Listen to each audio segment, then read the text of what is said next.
Tapos pag-usapan lang natin yung mga may angkas na bata.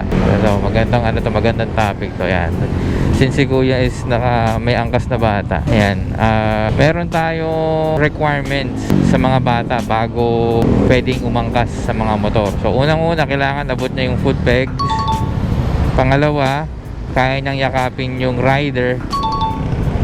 And pangatlo, meron siyang helmet.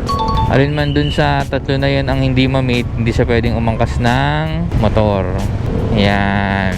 Kasi sana pantalon saka jacket para alam mo yon, matumba man, safe pa rin, or minimal lang yung yung gas-gas.